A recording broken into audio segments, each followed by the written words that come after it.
1,000 learners will begin their 2016 Grade 12 National Senior Certificate examinations. For many, writing an exam can be very overwhelming and an exceptionally stressful experience, even when they were diligent in their revision. But to talk more about how to manage a mid-exam meltdown, we're joined in studio by Dr Gillian Mooney, who's from the Independent Institute of Education. Oh my goodness, Dr Mooney, good morning to you. It's so good to have you here on the program. Thank you, Leanne. I remember it like it was yesterday. I remember sitting in front of my books, trying to cram everything in and think, oh, can I do this? Can I do this? Can I do this? Exams start next week. I mean, what should be going through your mind at this time?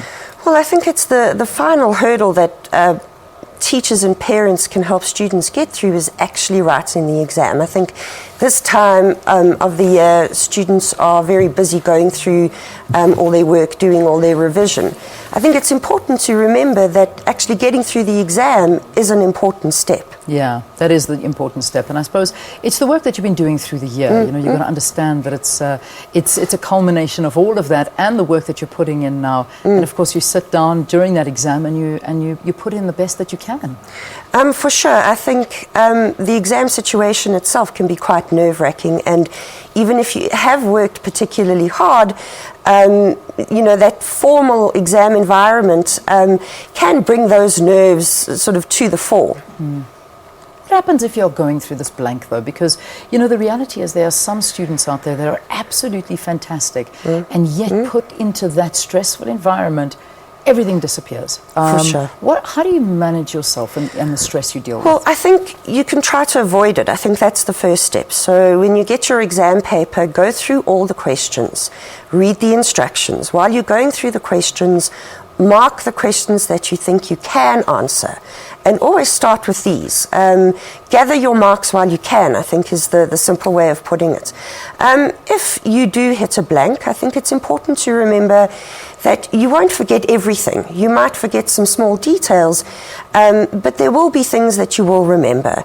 If in the worst case scenario you are completely blank, in other words, once you've gone through the questions that you can answer and now you're onto the questions that you're not sure about, you think you've hit a blank on, it's very important to calm yourself down, and there are two ways that you can do this. You've got to get the physiological or the body response under control. So taking some long, slow, deep breaths is important. This will calm your body. While you're doing this, give yourself a little mental pep talk. I've been working hard, I know my work, I'll be okay. Once you've got yourself a little bit calmer, go back to the question. Look at it again and just write down anything and everything that you can think about. So just jot this down. You can always cross it out and say that it won't be marked. Then go back to the question again.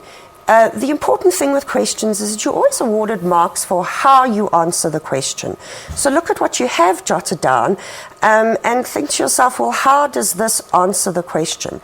If you've got nothing to jot down, think about visualizing. Use memory tricks. So try to picture yourself in the classroom when the material was taught, or remember yourself in your study area. Often thinking about the context can prompt memories. And now we talk about the absolute worst case scenario. You've done all the memory tricks, you've calmed yourself down, there's still nothing that you can remember. Try to answer the question from a common sense perspective. This might prompt you to remember the work, and you might actually be able to answer the question. I always used to say to my students, write something down. I can't give you marks for a blank page, but I can try to find marks for you.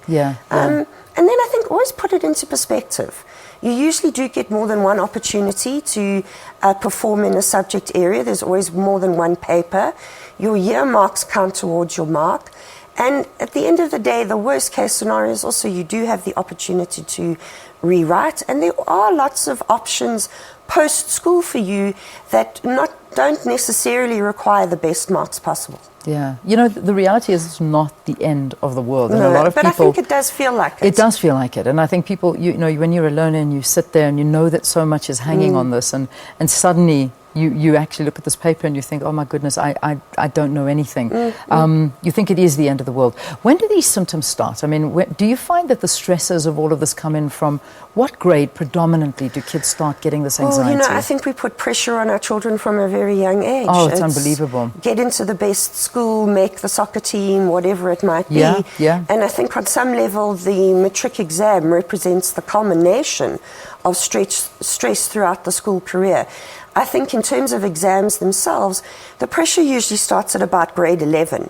So to be fair, you've had almost a year and a half of this is important, this determines the rest of your life. And I think it's quite obvious that children will kind of suffer from that. Yeah. So, I mean, it starts as soon as that... I mean, it's amazing. I mean, my little one's in grade 1, and you already see the stress of you got to play sport, you got to come home and you got to do your homework, then you got to do this, and you got to do that. This is grade 1. It's unbelievable. I mean, I know there are a couple of schools that have actually done away with homework, and they've said, kids must be kids.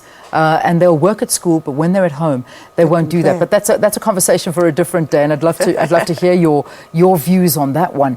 What about me as a parent? You know, what can I do to help my child who is in a situation where they're about to write these exams? Well, I don't think there's one quick answer for that. I think every child is different, and parents know their children and would know what would work for their kid. In general, I think it's to be supportive, to say to themselves, right, reinforce the fact that they have been working, that this isn't the end of the world, reinforce that there are things that you could do to escape the exam nerves. It's not the end of the world. There is light at the end of the tunnel. And I think that they can make a plan if something goes wrong. And there are plans that can be made. So what I'm saying is almost try to diffuse the pressure situation on some level. However, I don't know if children always hear that. I think it's also, when you're in matric, it's just important to you to do well as it is to your parents. Yeah. Listen, I remember the feeling of not wanting to disappoint people. Like, I didn't want to disappoint myself, but I also didn't want to disappoint those around me. So if you have the support of those around you, I think it's a little bit less of a burden for sure to know that, you know, you're not going to be crucified because you didn't get 90% no, for sure. or and whatever. I think the people that, in your example, you didn't want to disappoint people, those people that students don't want to disappoint need to make it very clear that it's okay. We love you anyway. We'll make a plan. Absolutely. It's not the end of the world. But listen, we're sitting at a very stressful time for matric students around the country, and we wish you the best of luck. I know that you start your examinations, I think it's next week, Monday. I may be wrong, but I think that's the date that you are beginning your exams. So from all of us here at the SABC, we wish you the best of luck. And it's not the end of the world. It really isn't the end of the world for whichever result you do get, as long as you've been working. That's the reality. If you suddenly go blank because you actually haven't done the work, then I think that's the answer as to why you've gone blank. My assumptions are you have done some work. Yes, exactly. I like that. That's the assumption. Dr. Gillian Mooney, thank you so much, from the Independent Institute of Education, talking to us about anxiety and stress ahead of examinations. Let's take a break. We'll see you after this. Do stay tuned.